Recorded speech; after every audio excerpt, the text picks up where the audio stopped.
Iran. Listen to this. Sure. We believe that the situation should have transitioned to a political and diplomatic settlement as early as yesterday. This is the only thing that can effectively contribute to diffusing the catastrophically tense situation that has now developed in the region.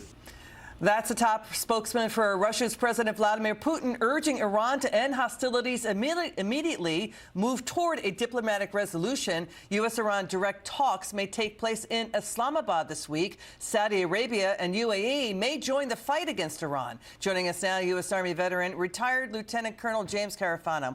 Colonel, it's great to see you. What's your reaction to Russia telling Iran to end the hostilities? They don't want their oil supply at risk. Ukraine just bombed one of Russia's biggest Baltic oil export terminals.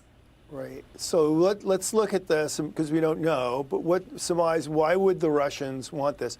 Iran is one of the few staunch allies that the Russians have left. We know that they supply them drones and other things. So, just geographically, strategically, they're a key ally.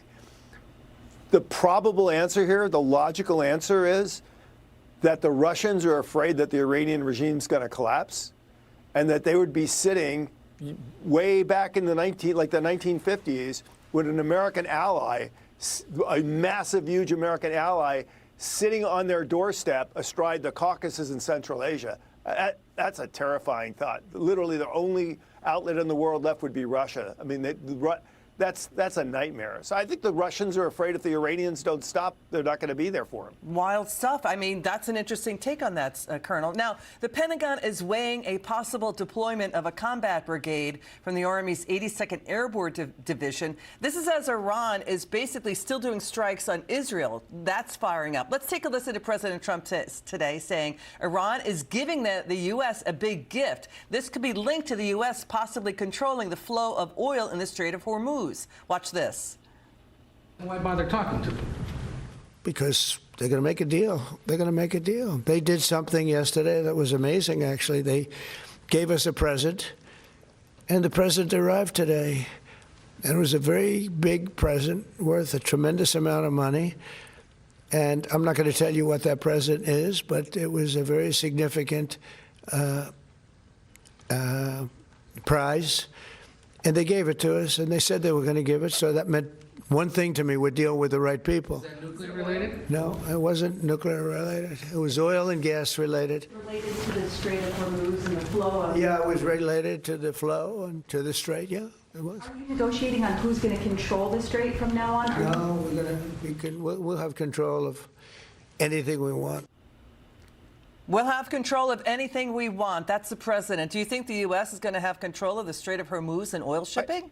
I felt like I was just watching a game show of 20 questions. I mean, look, first of all, we have won. We have eliminated, the president has eliminated the nuclear threat, the missile threat. They've completely dismantled the surrogates. Everything that made Iran a threat to the United States is demolished. So we could stop today and we have won. I don't know what this deal looks like, but let's say he makes a deal with somebody and the deal falls apart. Well, that's just going to put, because the hardliners don't agree, that's just going to put a lot more stress on the regime, and the regime might even collapse. So, and if he does get the deal he says, well, then that's just kind of icing on top of the cake with a cherry, and then a present to you, and a gift to your IRA. I mean, Got it. I don't know, yeah. Colonel James Carafano, thank you so much for joining us tonight. It's great to see you. Thank you for your service to America. We'll have you on back soon. Thanks.